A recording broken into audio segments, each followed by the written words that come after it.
My name is Walter Hartwell White. I live at 308 Negra Arroyo Lane, Albuquerque, New Mexico, 87104. This is my confession. If you're watching this tape, I'm probably dead, murdered by my brother-in-law Hank Schrader. Hank has been building a meth empire for over a year now, and using me as his chemist. Shortly after my 50th birthday, Hank came to me with a rather shocking proposition. He asked that I use my chemistry knowledge to cook methamphetamine, which he would then sell using his connections in the drug world.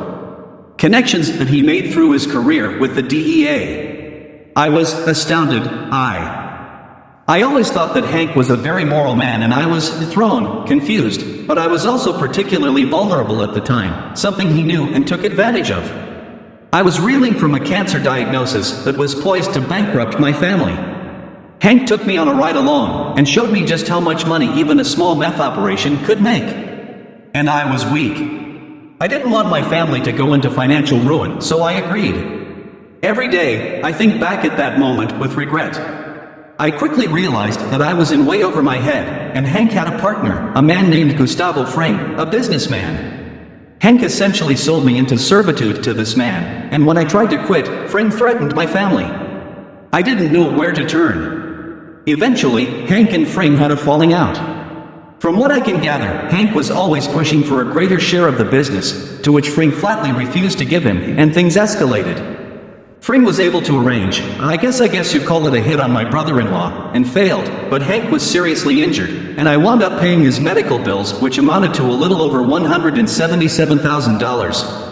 Upon recovery, Hank was bent on revenge. Working with a man named Hector Salamanca, he plotted to kill Fring, and did so. In fact, the bomb that he used was built by me, and he gave me no option in it. I have often contemplated suicide, but I'm a coward. I wanted to go to the police, but I was frightened.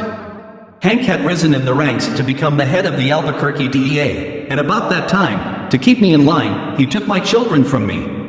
For 3 months he kept them. My wife, who up until that point, had no idea of my criminal activities, was horrified to learn what I had done, why Hank had taken our children. We were scared. I was in hell. I hated myself for what I had brought upon my family. Recently, I tried once again to quit, to end this nightmare, and in response, he gave me this. I can't take this anymore. I live in fear every day that Hank will kill me, or worse, hurt my family.